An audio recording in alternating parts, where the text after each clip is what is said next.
Hi everyone, this is Zach. How many of you heard that the math works on the globe Earth model but it doesn't work on the flat Earth model?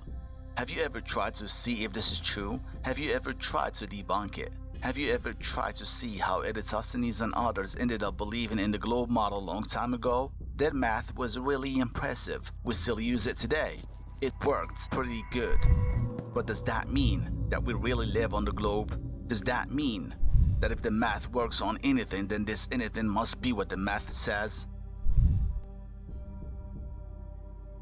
The math doesn't lie. Yes, that's true. But what if we unintentionally miss something while doing the math, and we impress the entire world, generation after generation, and 1,000 years later, someone else discovered the missing piece. Then he did the math again, and he found out that all the calculations were incorrect.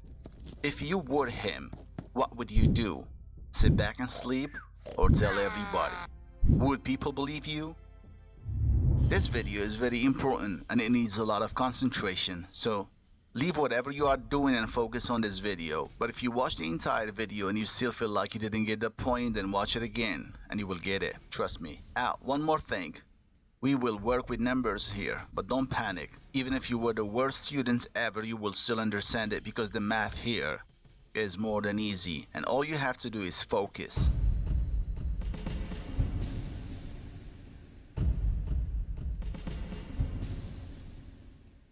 Alright, we're gonna talk about how they thought that the Earth is a globe 2,000 years ago. A man called Eratosthenes supposedly measured the globe Earth circumference using his brain only. And our scientists today agree with his method and they say that his calculations are very accurate. And I agree with that, but now I'm gonna show you how his math can be accurate when reality is completely different. I got another team from Indonesia right now, and their leader is named Boss Darling from the Flat Earth 101 channel. Please take a look at it and subscribe. Well, I planned an experiment and they did it and it works as I planned. This experiment is gonna prove to you how we can convert a flat table to a round table. Yes, you heard me. We're gonna convert a flat table to a round table using mathematics and shadows. In other words, we're going to redo Eratosthenes' experiments in a small scale, considering a flat table as the flat Earth. Alright? But before we get to that, I'm gonna have to explain to you a few things so you can fully understand the experiments because it's a bit complicated. Now, the first thing we're gonna start with is the angles of elevation of the sun. I'm sure that most of you know how they work, but this time I want to go deeper.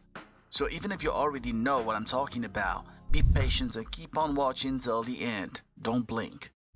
Okay, if you place a stick on the ground to measure the shadow, you get 3 angles. This is called the base of the triangle, which has to be 90 degrees.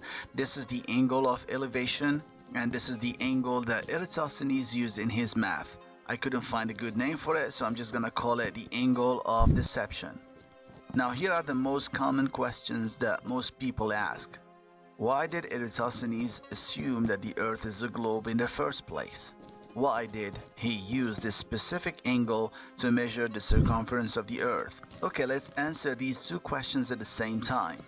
We know Eratosthenes' experiments was just made up by some people, but let's assume it's real.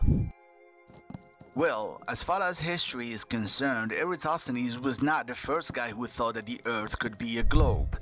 But our topic today is not who was the first person who claimed the Earth is a globe. Our topic is why they claimed it's a globe. The answer is simple. They used the angles of the sun.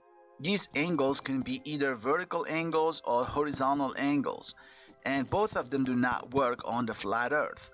They can only work on a globe Earth. But today, we're just going to talk about the vertical angles or the angles of elevation. And here is why they don't work. If you put a lamp on a flat disc and you try to triangulate it using the shadows like I did in this video a year and a half ago, you will be able to triangulate it perfectly and the elevation angles will work. In other words, if you put this in a 3D program and you draw imaginary lines or cones like these ones in the air to represent the light rays, they will all intersect in the center of the bulb.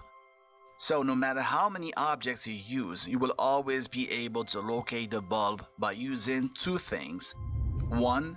The elevation angles, they can be calculated by the shadows and the length of the object. 2. The distances between objects. Try to always use a 3D software to make your math easier. Is that clear now? Okay, let's clear this up a little bit more because it's the basis of this topic. So let's repeat the experiments we have done a long time ago.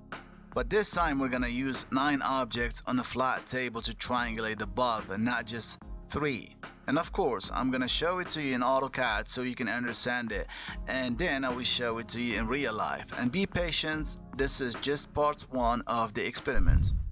So here is the table. We got an A3 paper on it and 9 nails, as you can see. Imagine you are on that paper, and that paper is the earth, and this bulb is the sun. It's 50 centimeters above the table. It's exactly 90 degrees above the nail in the middle. All the nails are 5 centimeters except the one in the middle. And the distance between each nail is written on the paper, as you can see here. Our unit of measure is centimeters, okay? Some people think that if you use more than 3 objects, you will not be able to triangulate the bulb. They're wrong. If you model it and do it in real life, you will get the same results. All the elevation angles, or better said light rays, come from the center of the bulb, and all the depression angles go to the tip of the shadows. So light rays of the experiment should intersect in the bulb. Here are the measurements that we got in AutoCAD.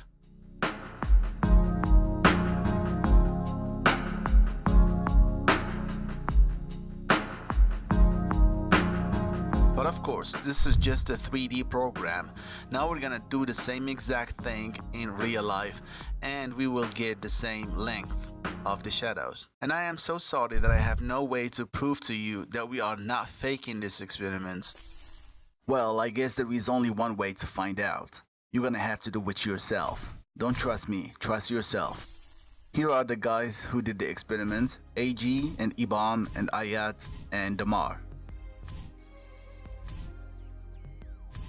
So here is the experiment. The nails are 5 centimeters long. The one in the middle was put there just to demonstrate that the bulb is 90 degrees above it. And as you can see, it has no shadow at all. The farthest nail is 15 centimeters away from the center, and the closest is 5 centimeters away from the center. And the last one is 10 centimeters away. We used 9 nails and 3 distances because the lens was not big enough. They put the 5 centimeter nails and the bulb in the appropriate distances, and here are the measurements of each shadow.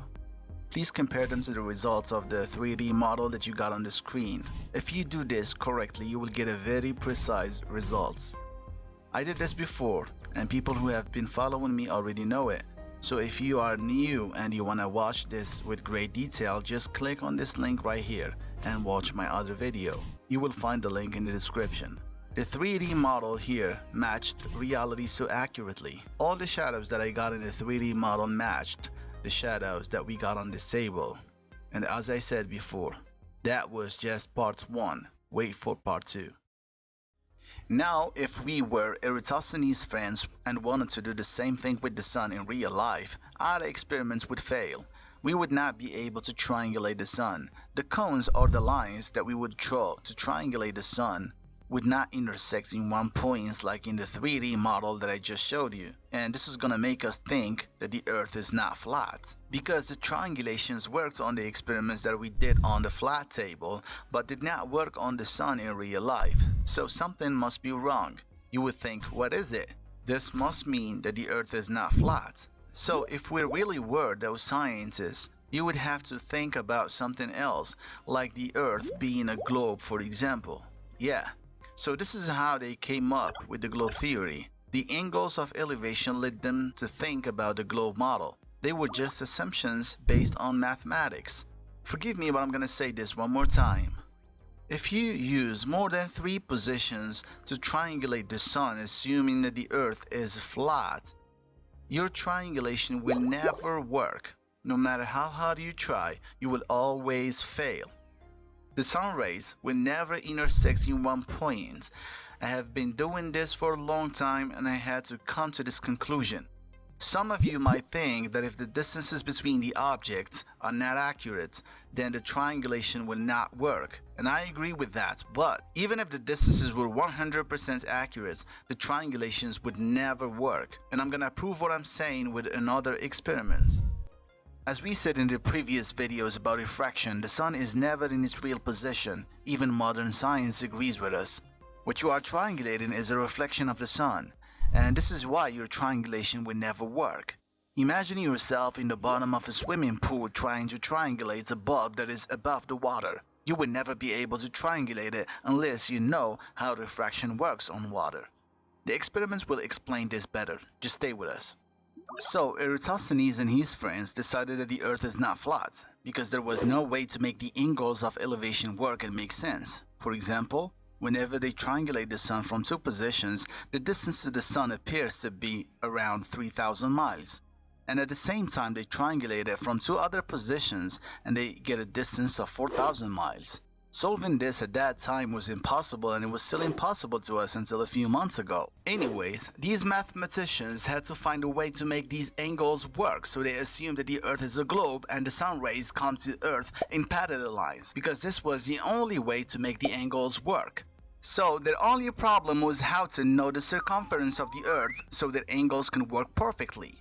Eratosthenes supposedly had this brilliant idea. There was a well in Syene in Egypt, and the sun used to pass directly above it once a year, which means that the sun at that time was 90 degrees above that well. The next year, at the same time and date, he went to Alexandria and he placed a stick on the ground, and he noticed that the stick had a shadow. So he measured this angle of deception and it was 7.2 degrees. So he thought that the Earth must be a sphere and that he could calculate it. He just needed to know the distance between Syene and Alexandria. So he sent a guy to measure the distance, which was about 5,000 miles or 800 kilometers. So this angle right here, 7.2, has to be equal to the central angle of any sphere, and that made everything else easy for him. A sphere is 360 degrees, so all he had to do is divide 360 by the angle of deception, which was 7.2 degrees, to get 50. So if we draw a circle like this and draw a line like this and repeat it 50 times, it will give us this angle, 7.2 degrees between each two lines. So in order to get the circumference of the Earth, he had to multiply 50 by the distance, which was 500 miles, and he got 25,000 miles or 40,000 kilometers. So that has been the circumference of the Earth since that time, which is really precise for someone who had no equipment at all. Very smart move, NASA. All you had to do was correct the calculations a bit more, and that's it. Now the math works beautifully on this new circumference of the globe Earth, 24,900 miles. I wonder if you were a scientist and you wanted to prove that the Earth is a globe, would you just do one experiment and that's it? Did this guy Eratosthenes repeat this experiment many times in different places before assuming it's a globe? Okay, doesn't matter now, let's just believe it. Okay, let me show you how the angles work on the globe model. It doesn't matter how big the globe is. The angles will work the same, but we will use this exact radius of the Earth, 3,959 miles. I'm gonna divide the Earth into 24 parts because it takes the Earth 24 hours to rotate. So, here is the distance between each point. And that means that if you are here, your elevation angle will be 90 degrees because the sun is right above your head. So imagine you got friends all over the globe. Your friend right here would not have the sun directly overhead because he is 1 hour away from you. So his elevation angle is going to be 75 degrees because the Earth rotates 15 degrees every hour. So every hour you will have 15 degrees less. Here you're gonna have 75 degrees, and here you're gonna have 60 degrees, and here 45 degrees, and so on. If this is confusing, then here is an easy way to know if this is accurate. Please go to suncock.org and go to the equator and make sure your latitude is around 0 degrees. You can change the date to the 21st March because the sun is above the equator at that time. And also change the time to 1 p.m. UTC plus 1. And then try to click around to find the 90-degree angle of the sun. Once you find it, change the time from 1 p.m. to 2 p.m. and you should get 75 degrees in the altitude of the sun. Now if you change it to 3 p.m. you should get 60 degrees. So this is how the angles of elevation work on the globe. If we can make these angles work on the flat earth model, we will be able to know the degrees and the distances between each position on earth. And that will help us draw an accurate flat earth map, and our map will be undebunkable. So to everyone who work on the flat earth map, please forget about the flight's duration and time zones. They will never ever help you draw an accurate map. Focus only on the angles of elevation and the horizontal angles, or what we call azimuth. And we're gonna talk about this in detail in the future. Now let's get back to what we have been doing.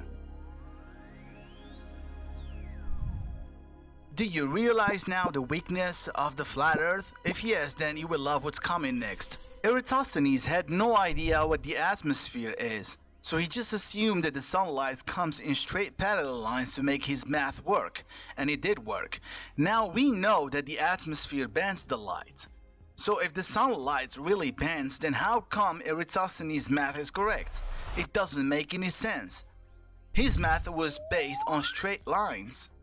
So I believe that in order to save the globe model, our scientists told us that the atmosphere bends the light, but it's almost unnoticeable. So if the apparent sun is right above the horizon line, that means that the real sun is right below it, and the angle between them is around 0.84 degrees approximately.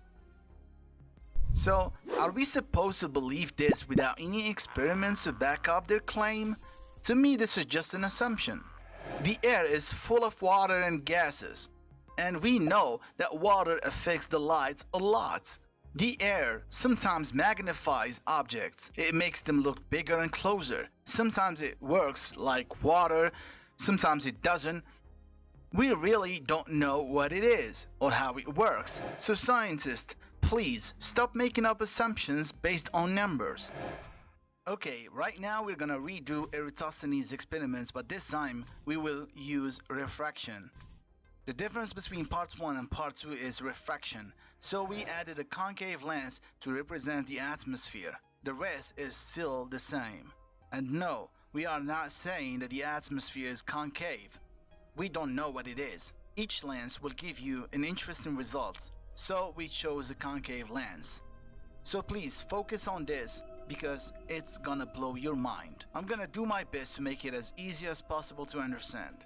So the concave lens is 30 centimeters above the table and the bulb is still at the same height, 50 centimeters. The nail that is in the center of the paper is 90 degrees below the lens and the bulb. That is why it has no shadow at all. We put it there just to make sure it is 90 degrees below the bulb. The distance between each object is still the same as before, but as you can see now, the shadows are longer than before thanks to the concave lens. And this is what a concave lens does to the light. It makes light rays diverge, and this is why the shadows become longer. Okay, let's watch the experiment. I'm gonna put all the details on the screen because it's hard to see the numbers, okay? So we're gonna start with 10 centimeters distance.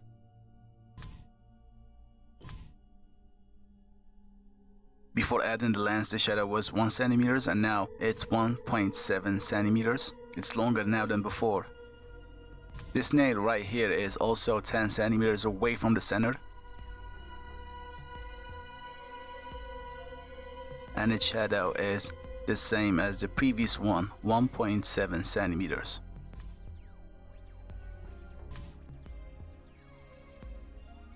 This one is 5 centimeters away from the center, and before adding the lens the shadow was 0.5 centimeters and now it's 0.83 centimeters.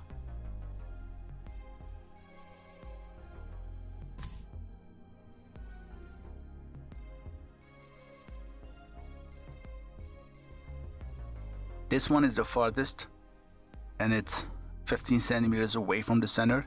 Its shadow before adding the lens was 1.5 centimeters, and now it's 2.69 centimeters. We're using 2 decimals to show you how precise this can be on the globe table that you're gonna see later.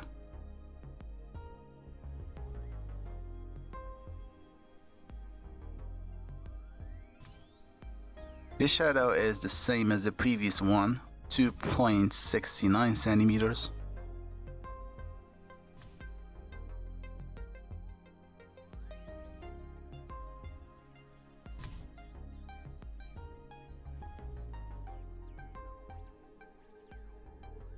This nail is also 10 centimeters away from the center, and its shadow is also 1.7 centimeters.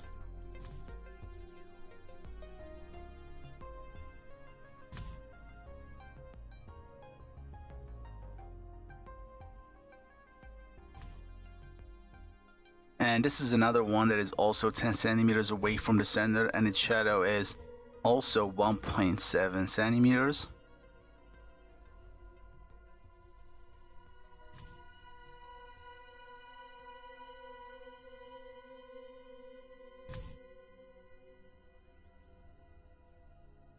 The last one is 5 centimeters away from the center, and its shadow is 0.83 centimeters.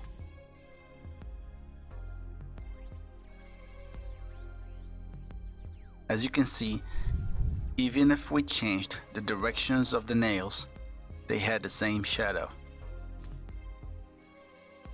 So the distances we are going to work with are 5, 10, and 15 centimeters. And the shadows we're going to work with are 0.83, 1.7, and 2.69 centimeters. Okay? So right now we are going to run a few tests. The first one is going to be triangulating the bulb using these long shadows. So to triangulate it, I'm going to have to model everything and make our math simple and easy to understand. So this is what I did. I draw the same thing you see on the table, and I draw a line from the tip of each shadow to the tip of each nail, and I just made the line longer to see where all these lines are going to intersect. Because if the light rays are coming from the bulb, then all the lines will intersect in the bulb like in the first experiments, right? But as you can see here, the light rays are not intersecting in the bulb, but they all go through the lens. So that means that the lens is what is causing the shadows to become longer. Now imagine yourself so small on this paper, and you are trying to triangulate the bulb, but you have no idea if there is any lens in the sky, because you just can't see it like you can't see the atmosphere. So your triangulations will always fail, because they will always give you a different distance to the bulb, because the bulb is not what you think it is. You are just triangulating a reflection of it. If you were so small on that paper, then the lights you will see is just another image of the lights that is projecting somewhere on the lens. But from the table you cannot see it. So if you don't consider the lens, your math will not be correct, even if you make it work. Please imagine Eratosthenes is on that table right now looking at the bulb through that lens. Can he see where the real bulb is? Of course not. So he's gonna do some triangulations to know how far the bulb is. But he is so smart, he automatically realized that triangulating the bulb from a flat lens would never work, because every time he does that, he gets different distances to the bulb. So he thought that the table cannot be flat, because if it was flat, then the elevation angles or light rays will intersect in the center of the bulb, exactly like in the first experiment. He has to think that the table is round, because the math will only work on a round table, because he had no idea what the atmosphere can do to the light. So this is what Eratosthenes did in details. Imagine this nail on the left side is Alexandria and the nail in the middle is Syene. Sine in his experiments was 90 degrees below the sun, so that nail in our experiments is also 90 degrees below the bulb. Now the distance between Sine and Alexandria was 800 kilometers or 500 miles. But in our experiments, we can just assume it's 15 centimeters. We could have used 80 centimeters to scale it down, but we didn't have a bigger lens to cover that much distance. But it doesn't matter because the math of Eratosthenes works with all distances on the globe, and I'm gonna prove that to you too. Well, the shadow of this nail that represents Alexandria is 2.69 centimeters. So, to get the angle of deception that Eratosthenes used in his experiments, all we have to do is draw the nail that is 5 centimeters and draw the shadow that is 2.69 centimeters. And then we measure this angle and it is 28.26 degrees. So Eratosthenes divided 360 by his angle of deception, which was 7.2 degrees. But in our case, it's 28.26 degrees. So we get 12.73 centimeters and many decimals. Then Eratosthenes multiplied the results by the distance. If we want to do the same thing, then we should multiply 12.73 by 15 centimeters. So we get 191.08 centimeters in circumference. And that means that 191.08 centimeters is the circumference of the globe table. Now we can assume that the table is a globe because the angles work on it, right? So the table is now a globe with a circumference of 191.08 centimeters, which makes its radius to be 30.4113 centimeters. Okay, that's fantastic, but hey, get back here, we didn't finish yet. We are way better than Eratosthenes. We're gonna prove that the table is a globe by doing too many measurements and not just one. First, I'm going to measure the elevation angle of each nail. Here we go. This is the closest nail to the central nail, which is 5 centimeters away from it.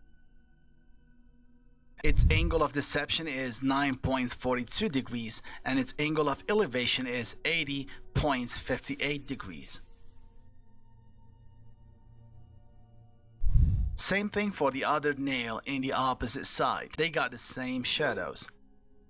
Now, if we want to do Eratosthenes' formula, then we will do this. 360 degrees divided by 9.42 degrees, we will get 38.21 and many decimals.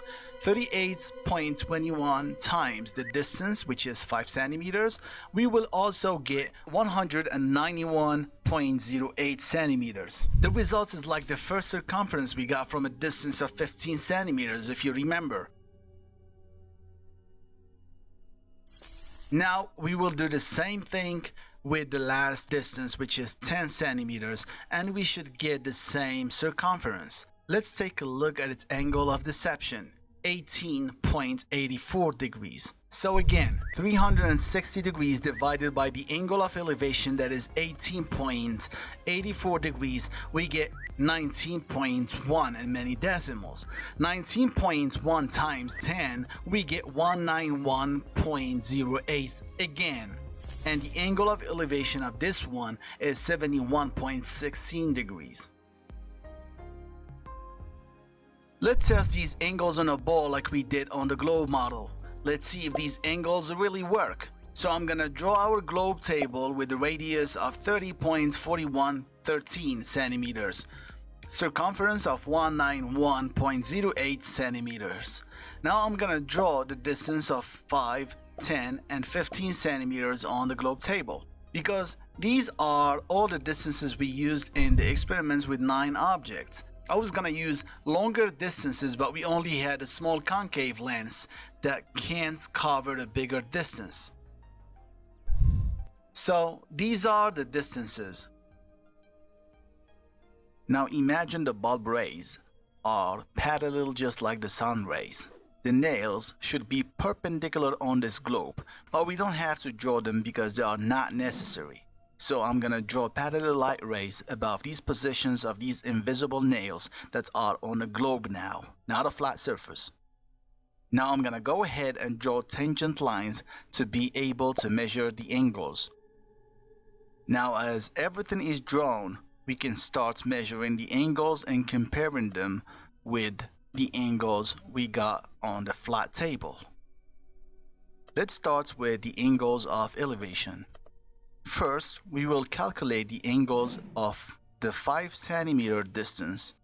The angle of elevation is 80.58 degrees. The angle of 10 centimeter distance is 71.16 degrees. The angle of 15 centimeters distance is 61.74 degrees. If we compare them to the angles we got on the flat table, we get the same exact angles. Does that mean that the table is a globe? No. The problem here is that we are not accounting for refraction. We are just doing the blind math that Eratosthenes did 2,000 years ago. So refraction made us think that the flat table is actually a globe because the math could only work on the globe. You want to measure the angle of deception of Eratosthenes? Let's go back to our drawing. Now watch. Here is the first angle that has to be 9.42 degrees. The second angle should be double, so it has to be 18.84 degrees, and the third one has to be triple, 28.26 degrees. You will get these angles everywhere on this globe. Does that mean that the table is a globe?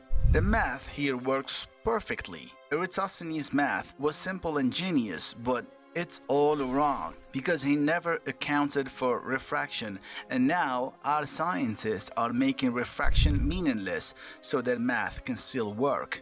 But no, sir, refraction is not meaningless at all, and we can prove that day after day. And again, I'm not saying that the atmosphere is concave like this lens. I'm just giving you an example of one type of refraction that worked on the globe and didn't work on the flat plane, even if reality is a flat plane. And this is why they don't work on a flat table or a flat earth. If you are here and got friends everywhere on the table and all you have is the distance between all of you and the angles of elevation, then your lines of triangulation will meet somewhere on this line, way below the bulb. And that makes your triangulation incorrect. So you will end up saying that the table is a globe with a circumference of 191.08 centimeters, just like Eratosthenes. Well, smart people should already realize that the bulb we created by calculating angles from shadows has the same radius of the concave lens. Now, if the lens was bigger and the bulb is circling around it, and Eratosthenes is a small guy on the table, he will think that the table is a globe because the angles work on the globe. Here is something to think about. What if the sun circles above the concave lens? Or what if the concave lens is the one that circles below a fixed sun?